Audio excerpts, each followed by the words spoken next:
ചില സ്ഥാനാർത്ഥികളുടെ വിഷു വിശേഷങ്ങളിലേക്കാണ് ഇനി നമ്മൾ പോകുന്നത്. തൃപ്പൂണിത്തുറയിൽ ഇത്തവണ വിജയം ഉറപ്പെന്നാണ് NDA സ്ഥാനാർത്ഥി അഞ്ജലി നായർ പറയുന്നത്. എന്റെ അമ്മേ, എനിക്ക് ചിരിക്കാൻ വയ്യ. അഞ്ജലി, ആദ്യം തന്നെ happy Vishu. Cinema special Vishu, കുടുംബത്തിനൊപ്പമുള്ള വിഷു ഒക്കെ അഞ്ജലിക്ക് ഉണ്ടായിട്ടുണ്ട്. പക്ഷെ ഈ വിഷു പൊളിറ്റിക്കൽ ആണല്ലേ? എങ്ങനെയുണ്ട് ഈ വിഷു?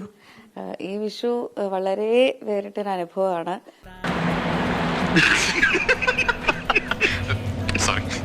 ഞാൻ വിഷുവിന് ഇന്നലെ തൃപ്പൂണിത്തുറ ഭാഗത്തേക്കാണ് എൻ്റെ പർച്ചേസ് സംബന്ധമായിട്ട് പോയത്.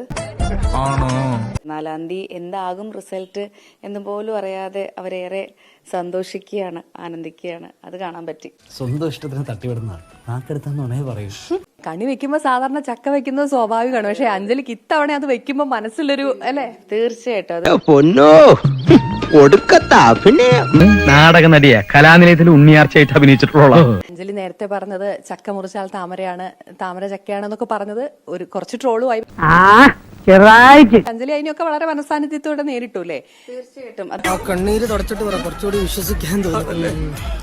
ഞാൻ പറഞ്ഞതല്ല, ഒരു അമ്മൂമ്മ പറഞ്ഞതാണ് എന്റെ അടുത്തും. ഇതൊക്കെ എന്റെ തലയിലാവൂലോ. മെയ് 4 പ്രതീക്ഷ എത്രമാത്രമാണ്? കാരണം NDAയുടെ ഒരു കണക്ക് പ്രകാരം തൃപ്പൂണിത്തുറയില് ചരിത്ര വിജയം ഉണ്ടാവുന്നതാണ്. ഇതൊക്കെ കേട്ടിട്ട് എന്റെ വൈറ്റമിൻസ് ചോർന്ന് പോണു വിക്രമാ. പ്രതീക്ഷിച്ച് വെച്ചിരിക്കുകയാണ്. ഇന്നലെ നമ്മൾ പടക്കക്കടയിൽ പോയപ്പോൾ എല്ലാവരും 4-ാം തീയതി എത്ര പടക്കം വാങ്ങണം എന്നുള്ള, അപ്പൊ അതുപോലെ എല്ലാവരും പ്രതീക്ഷിക്കുന്നുണ്ട്. വെറുതെ ചിരിപ്പിക്കരുത്. ബാക്കിയൊക്കെ ഭഗവാന്റെ കയ്യിലാണ്. തികഞ്ഞ വിജയ പ്രതീക്ഷയിലാണ് അഞ്ജലി. തോൽക്കുന്നതിന് തൊട്ട് മുമ്പ് വരെ ശുഭാപ്തി വിശ്വാസം വളരെ നല്ലതാണ്. ഇനി ഞാനിവിടെ നിന്ന് ഡയലോഗ് പറഞ്ഞ കരഞ്ഞു പോകും. ഉസ്മാനെ രക്ഷപ്പെട്ടോ.